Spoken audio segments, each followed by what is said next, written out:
The sound of Claire's laughter was unmistakable, even through the tinny speaker of my phone. I'd heard it 1,000 times, at dinner parties, during movies, in bed as I whispered promises of our future. But I'd never heard it like this. Cruel, dismissive, aimed directly at me. "He's so obsessed with me, it's pathetic. After the honeymoon, I'm moving in with Matt anyway. At least he knows what to do in bed." I sat alone in our apartment, the night before our wedding, listening to the voice of the woman I thought I knew. The words hit like physical blows, each one precise and devastating. 12 years together, 4 of them engaged, and this was how it ended, with me hunched over my phone at 2 a.m., listening to the woman I loved mocking me to her lover. I didn't smash anything. I didn't cry. I simply listened to all 3 recordings twice, saved them to multiple devices, and began to think. My name is Ethan Cross. Until yesterday, I was just another software engineer with a stable job at a respectable firm, a mortgage on a downtown condo, and a fiancé I would have died for. Claire and I met during our 2nd year of college. She was studying marketing. I was buried in computer science. We were opposites in many ways.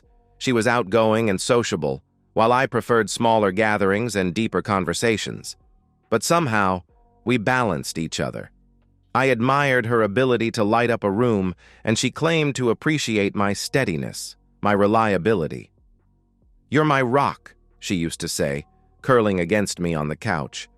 "Everyone else is so unpredictable, but you're always there." I took pride in that, in being dependable, in building something lasting. We moved in together after graduation, found jobs in the same city, and settled into a comfortable routine. I advanced quickly at my company, eventually leading a team developing security software. Claire bounced between marketing firms, always chasing something bigger and better. 4 years ago, I proposed. It wasn't flashy. Just the 2 of us on a weekend trip to the mountains, the ring presented over breakfast on our cabin's porch. Claire cried, said yes, and immediately began planning the perfect wedding. "It has to be special," she insisted. "I've waited my whole life for this." So we waited, saving money, letting her plan every detail. The venue, a historic chapel downtown. The flowers, white roses and blue hydrangeas. The guest list, over 200 people. The budget, staggering but manageable with both our salaries and her parents' generous contribution. Her parents adored me, especially her father, Richard, who often joked about finally having a son who understood investments. My family was smaller, just my parents and my younger sister, Megan, who had always been protective of me, sometimes suspiciously wary of Claire. "She's a little too perfect," Megan would say. "Nobody's that put together all the time." I dismissed her concerns. Claire was just ambitious, image-conscious. It wasn't a crime to want the best. 6 months ago, Claire started working with a personal trainer. Wedding prep, she called it, though her figure had always been enviable. Matt was his name, a former college athlete turned fitness guru at the expensive gym her father paid for. Claire began spending more time there, coming home later, glowing with endorphins and new energy. I was happy for her, proud even of her dedication. "You don't mind that I'm spending so much time at the gym, do you?" she asked once, almost hopefully. "Of course not. I want you to be happy." She smiled, but something in her eyes flickered. Disappointment? "You always say that?" 2 weeks before the wedding, she grew distant, checking her phone more often, stepping outside to take calls. I noticed but didn't pry. Wedding stress, I thought. Last-minute jitters. Nothing to worry about. 1 week before the wedding, I caught her in a lie. She said she was having dinner with her bridesmaids, but Megan spotted her at a restaurant with a man.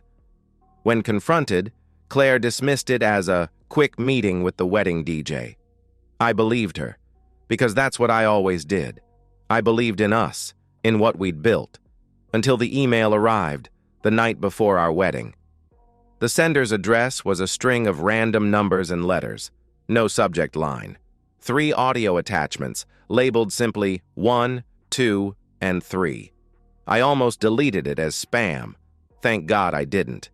Recording 1 was Claire and a man, Matt, I quickly realized, laughing about how I'd never suspected anything. 4 months and he hasn't noticed a thing, Matt said, his voice smooth and confident. That's Ethan for you. The man notices code errors nobody else can see, but he's blind to everything else. Claire's voice, intimate in a way it hadn't been with me for months. Recording 2 was more explicit. Claire describing our sex life in humiliating detail, comparing me unfavorably to Matt, both of them laughing at my vanilla preferences. He actually thinks I enjoy it, she said, and Matt's laughter joined hers. God, it's like he read a manual on how to be boring in bed. Recording 3 was the one that changed everything, Claire outlining their plan. After the wedding, we'll go on the honeymoon. 2 weeks in Bali on Daddy's dime. I'll get some great Instagram content, maybe a few more wedding gifts to cash in, then I'll tell him I need space.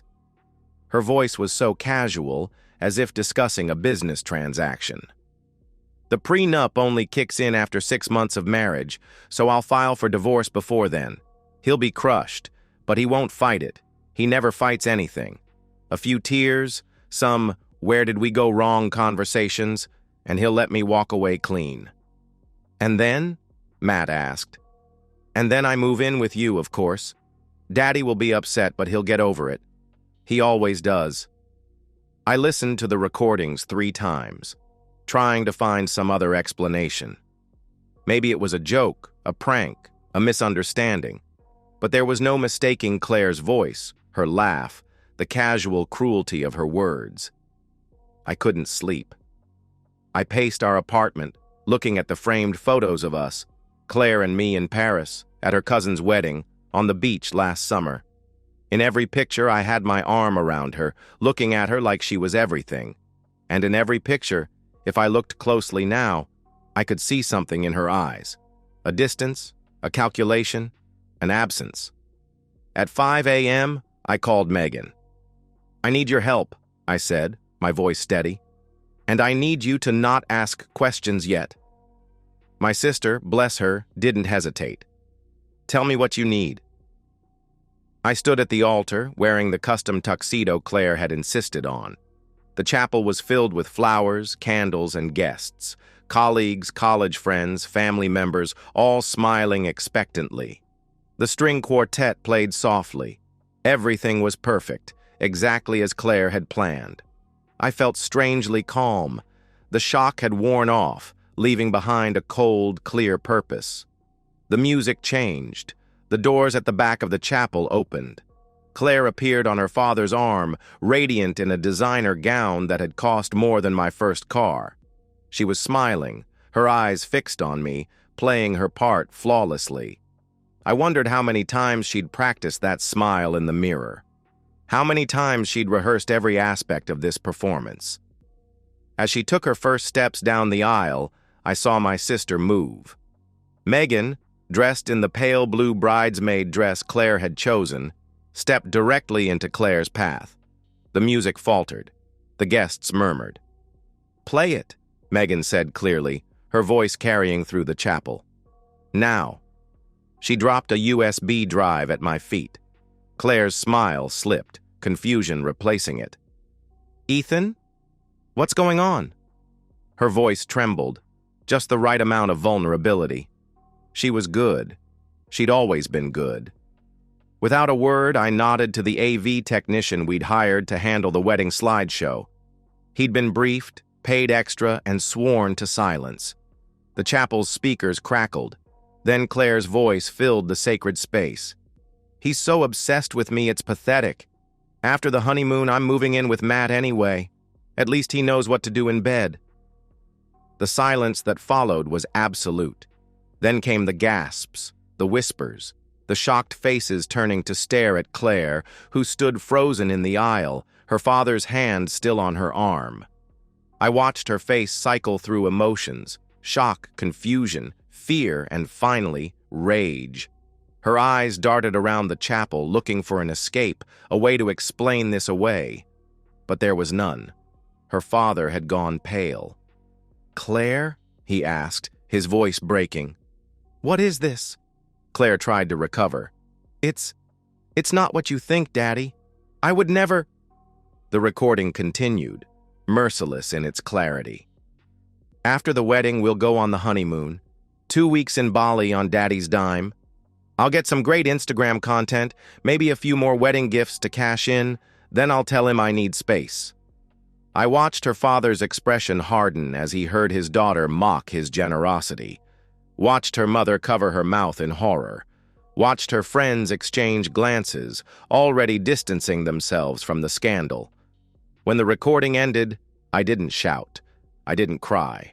I simply took the platinum ring from my pocket, the one that matched the engagement ring she wore, and placed it on the altar. Claire broke free from her father's grip and rushed toward me. "Ethan, please, I can explain." "Enjoy your new life," I whispered as she reached for me, her eyes wide with panic. Then I turned and walked down the aisle, past the stunned guests, through the chapel doors, and into the bright afternoon. For the first time in years, I felt free. I didn't stop at the wedding. That was just the opening move. After walking out of the chapel, I drove to a hotel I'd booked the night before. I checked in, ordered room service, and opened my laptop. The pieces were already in motion. I just needed to execute the rest of the plan. First, I created a new email account using Matt's name and details, information I'd gathered from Claire's phone while she slept. It wasn't technically legal, but neither was what they had planned to do to me. From this account, I composed emails to several people: Matt's boss at the gym, his ex-girlfriend, who had remained friends with Megan, and 3 of his current clients. Each email contained carefully selected quotes from the recordings, along with contextual messages that made it appear Matt was bragging about his conquest. To his boss: "Just wanted to let you know I've been using the private training rooms after hours for some extracurricular activities with a client. She's engaged, but that makes it more fun, right? Looking forward to my promotion." To his ex: "Remember how you said I was afraid of commitment? Well, you were right. Just broke up another engagement. The poor bastard doesn't even know yet, but his fiancée is moving in with me after their honeymoon. She's loaded too. Bonus." To his clients: "Thanks for the referral to Claire. She started as a client, but now she's leaving her fiancé for me. Don't worry, though. I'll still be professional with you during our sessions. Mostly." I scheduled these to send 2 days after the wedding, when Claire would inevitably reach out to Matt for comfort. Next, I prepared a detailed dossier of evidence: the recordings, text messages I'd recovered, bank statements showing unexplained expenses, and hotel receipts Claire had carelessly left in her car. I sent this package to her parents' lawyer with a note explaining that while I had no interest in pursuing legal action against Claire for emotional damages, I wanted them to understand exactly who their daughter was. Finally, I contacted a friend who worked at a legal firm specializing in defamation cases. Over the past month, Claire had been telling friends and family that I was controlling and emotionally abusive, setting the stage for her exit strategy, creating sympathy for her inevitable betrayal. I had witnesses, text messages, and those damning recordings as evidence to the contrary. With everything in place, I ordered another scotch, turned off my phone, and finally allowed myself to sleep. The aftermath was swift and devastating. By the next morning, the hashtag #WeddingFail was trending locally, with guests sharing whispers of what had happened.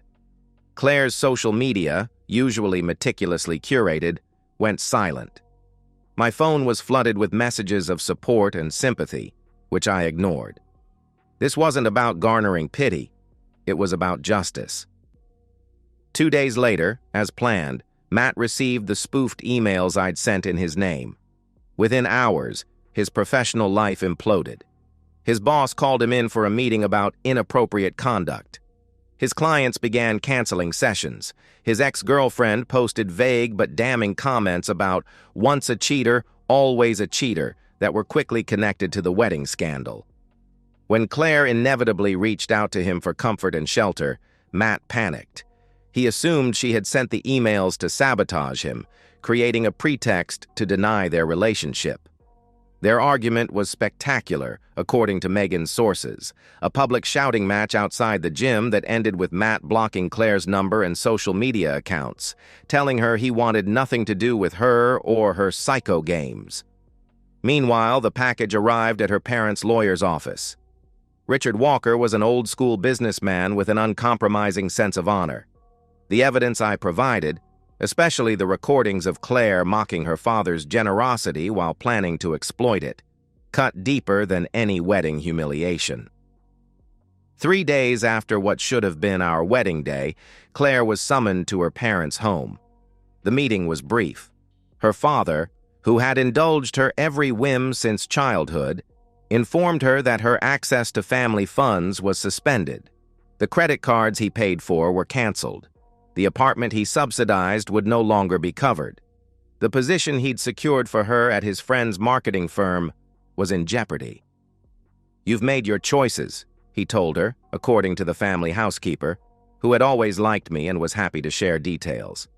"Now you can live with them." Claire's mother, softer but no less wounded, added a final blow. "How could you speak about your father that way, after everything we've done for you?" With her backup plan in ruins, Claire became desperate. She called me repeatedly, left tearful voicemails begging for a conversation. "It was a mistake," she pleaded. "A moment of weakness. It didn't mean anything." I let the calls go to voicemail. Each message was saved, documented, and added to the growing file my lawyer was building. A week later, Claire began telling a new story to anyone who would listen. I was controlling, she claimed, emotionally manipulative. The recordings were taken out of context or digitally altered. She had been trying to escape an unhealthy relationship, and Matt was just a friend helping her. It might have worked, if not for the overwhelming evidence to the contrary. And the fact that Matt, trying to salvage his own reputation, had publicly denied her claims, stating clearly that they had indeed been having an affair. 10 days after the wedding that wasn't, my lawyer filed the defamation suit. The damages sought were substantial, not just financial compensation, but a public retraction of her statements about me, issued through the same channels she had used to spread them. Claire's attempt to hire a lawyer of her own was complicated by her new financial situation. With her father refusing to help and her own savings insufficient for the kind of legal representation she needed, she was forced to accept a settlement. The terms were simple: a public apology, acknowledgement of the truth, a modest financial payment, and a legally binding agreement to cease all communication with me and my family. 2 weeks after I should have been on a honeymoon in Bali, I watched Claire deliver a stiff, formal statement to a small gathering of local press. Her face was drawn, her designer clothes replaced by something off the rack, her usual confidence shattered. "The statements I made regarding Ethan Cross were false," she read from a prepared statement. "Our relationship ended due to my infidelity, not because of any wrongdoing on his part. I apologize for any damage my false allegations may have caused." It wasn't justice, exactly, but it was enough. 6 months later, I sat in a quiet cafe downtown, watching rain streak the windows. The coffee was good, the atmosphere peaceful. Across from me sat Julia, the paralegal who had helped with my case against Claire. "You look better," she observed, stirring honey into her tea. "Less devastated?" I suggested with a wry smile. I was going to say haunted, but sure, that works too. We'd been meeting like this weekly, initially to discuss the case, then continuing even after it was settled.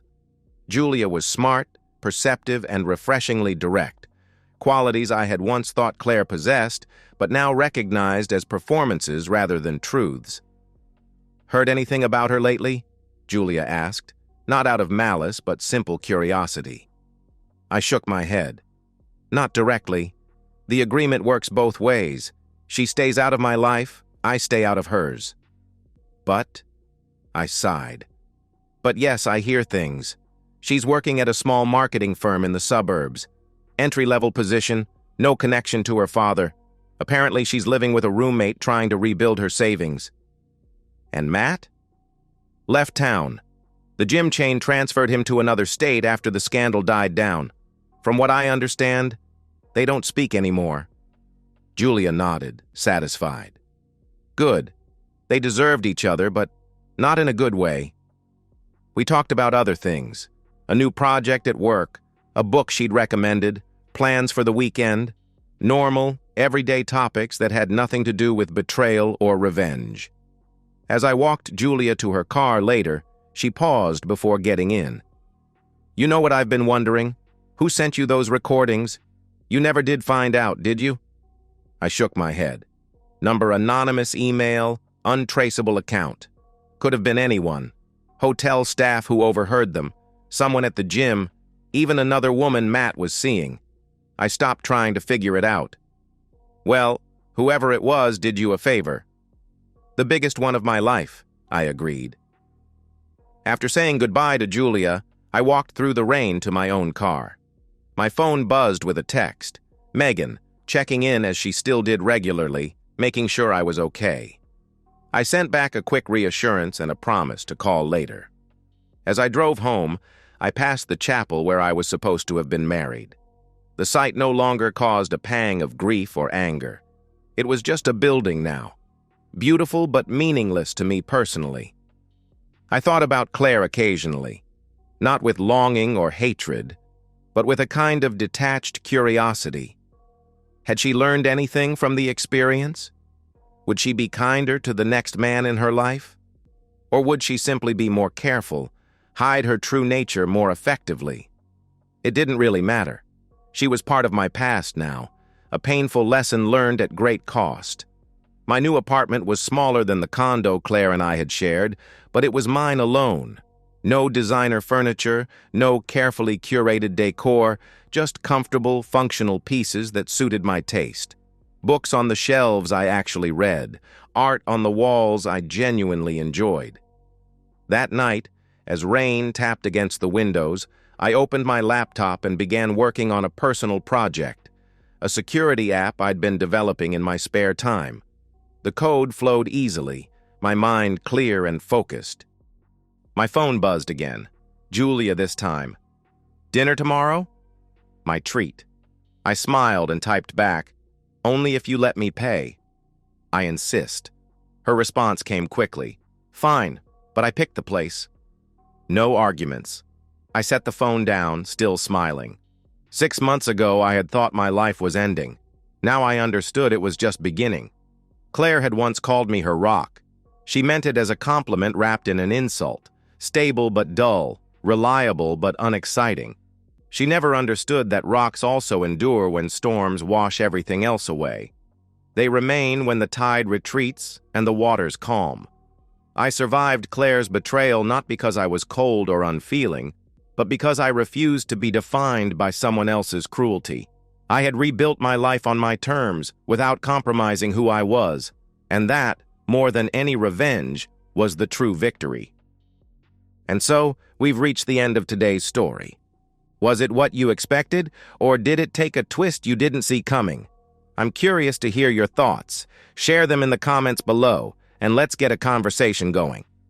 If this story kept you hooked, make sure to hit that like button. And if you're new here or just haven't subscribed yet, now's the perfect time to join our community. I bring you fresh, captivating stories every day, so click that subscribe button and turn on notifications so you never miss out. Thanks for watching, and I'll see you in the next one.